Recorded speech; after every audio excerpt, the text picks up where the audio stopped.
आषाढी यात्रेच्या निमित्ताने श्री विठ्ठल रुक्मिणी मंदिर, मंदिर परिसर, श्री संत तुकाराम भवन, श्री विठ्ठल रुक्मिणी भक्त निवास तसेच श्री संत ज्ञानेश्वर दर्शन मंडप येथे करण्यात आलेल्या आकर्षक विद्युत रोषणाईमुळे संपूर्ण परिसराचे रूप अधिकच देखणे, दिमाखदार व भक्तिमय झाले आहे।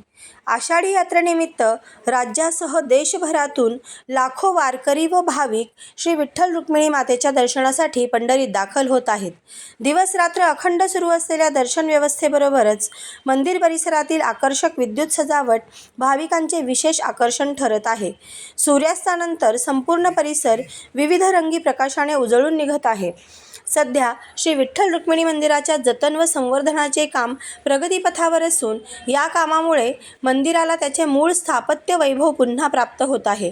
प्राचीन वास्तुशैलीचे सौंदर्य अधिक ठळकपणे समोर येत असतानाच त्यावर करण्यात आलेली आकर्षक विद्युत रोषणाई मंदिराच्या ऐतिहासिक आणि आध्यात्मिक वैभवात अधिक भर घालत आहे। श्री विठ्ठल रुक्मिणी मंदिराच्या गाभाऱ्यावरील कळसावर करण्यात आलेली सजावट भाविकांचे विशेष लक्ष वेधून घेत आहे। कळस दर्शनासाठी येणारे अनेक वारकरी व भाविक या अलौकिक दृश्याचे छायाचित्रण करून या अविस्मरणीय क्षणांची आठवण जतन करत आहेत। विद्युत रोषणाईसाठी अत्याधुनिक LED माळा, रोप लाईट, आकर्षक लटकन, सजावटीची तोरणे, व्हाईट व वॉर्म फोकस लाईट्स तसेच विविध डेकोरेटिव्ह लाईट आर्टिकल्सचा वापर करण्यात आला आहे।